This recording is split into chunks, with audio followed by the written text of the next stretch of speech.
everybody, it is Liz with 𝙑𝙤𝙤𝙜𝙤, and we are at the Twin Falls Zoological Center. We are inside as what will be the entrance. So let's go and talk to Josh and we'll figure out everything that they're going to bring.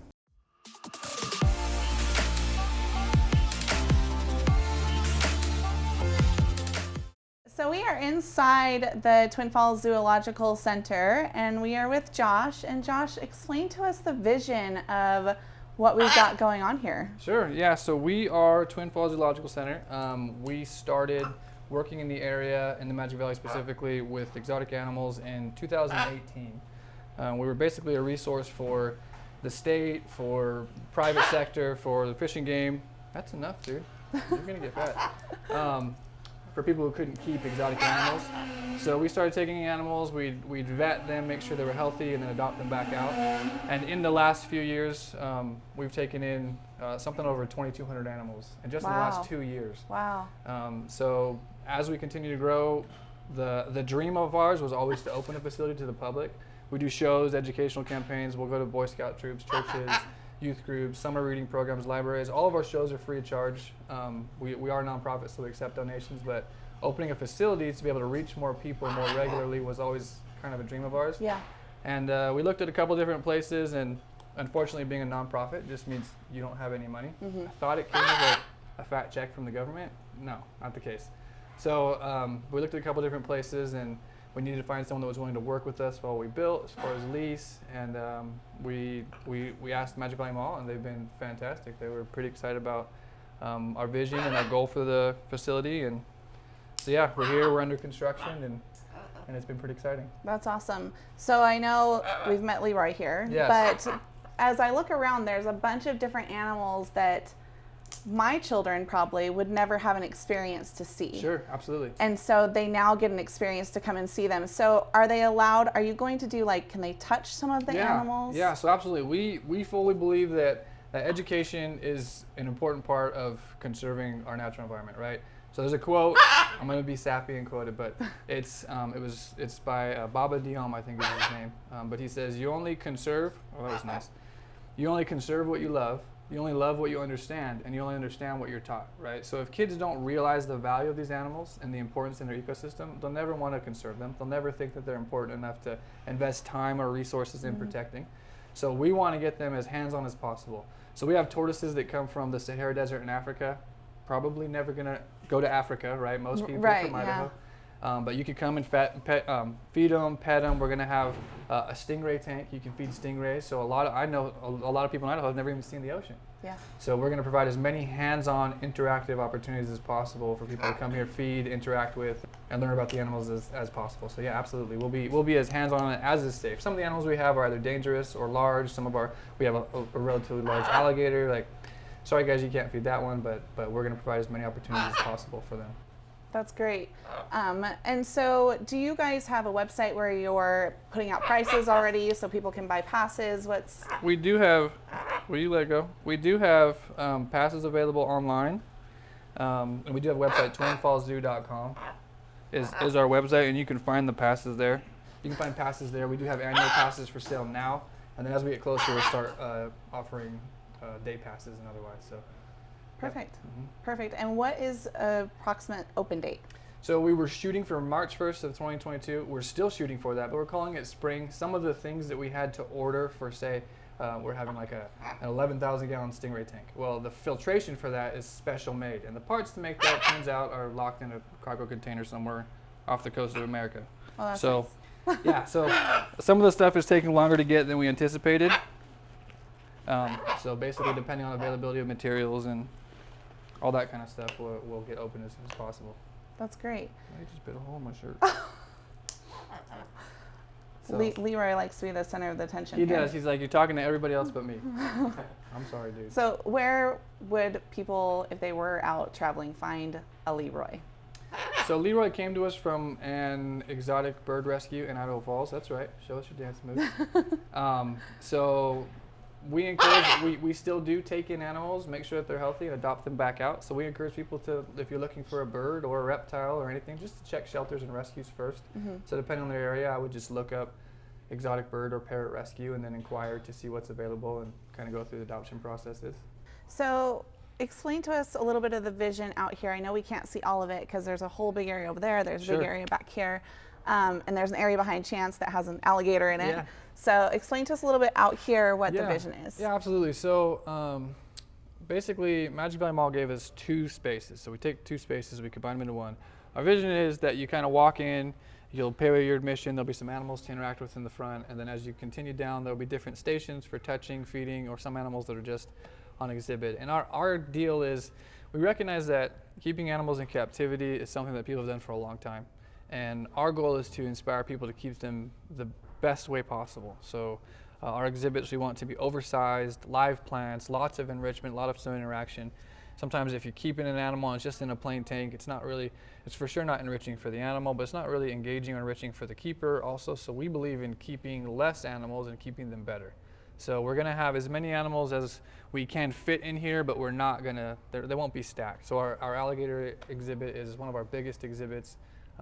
But as you can see, the pond he's in is gonna make him look like a tiny one. He's a 4.5-foot alligator. So yeah, and as like I say, as we come through, there'll be stations where you can feed, you can interact with the animals. There'll be staff. We do have certain animals that we use for education. We take to shows and otherwise.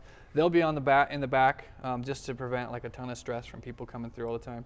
But every once in a while, staff will bring them out and just have an animal that they can interact with and pet and that kind of thing. So that's great. So you were talking to me a little bit earlier about how you have gone into the schools, and do the kids seem excited? And it's really funny. So we have one of our board members, his name is David, and his mission in life is to change people's perception of specifically reptiles. Everywhere we go, people are like, "Oh, snakes, I'll stay back here." And the kids, fearless, run up, touch everything. You know, they just have no fear. But the parents are like, "Yeah, snakes, I don't get it." And then David will approach them and say, "Well, what are you afraid of?" "Well, he might bite me." "Well, let me teach you about it, so you can understand his body language. You can understand the temperament of the species. You can understand all these things. And once you learn, you're no longer afraid because you've removed the unknown factor." So overwhelmingly, we have positive response from kids especially, but it's really fun that when we get to a show, we get to work with the adults. And usually after a classroom and the kids have left and they've gone off and they're playing, it's the teachers that creep up and they're like, "I've never touched it, can I touch it?" And they're really excited and we get to teach them. And yeah, so we do see that most people are really excited. We enter a show and the first thing we say is, "All right, who here is afraid of snakes?"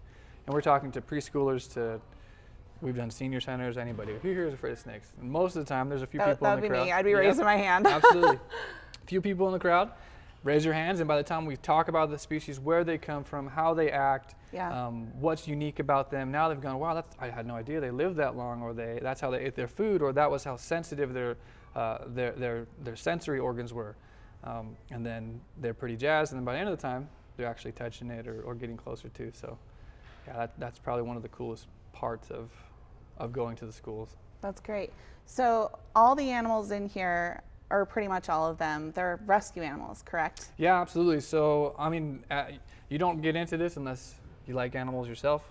So I've always had animals when I was young. My mom was in wildlife rehabilitation, so she'd deal with hawks, raptors, endangered reptiles, that kind of thing that would come to her. She'd tend to them. She had a permit for it. We'd go to schools. She would drag me along. I was 5 years old.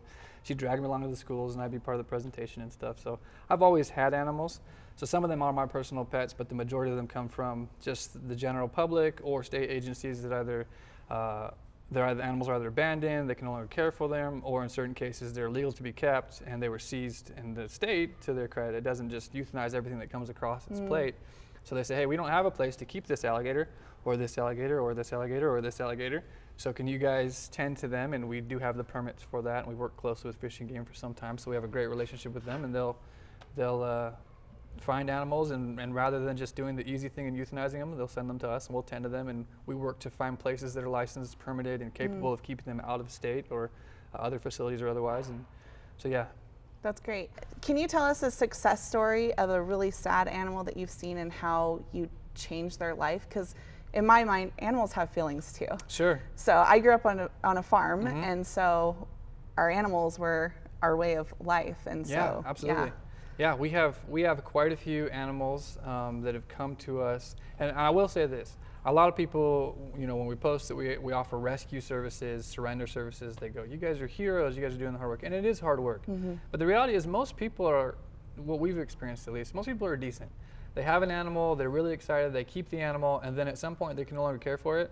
And we actually, it's the minority of cases where someone has neglected or abused an animal to where its health has declined.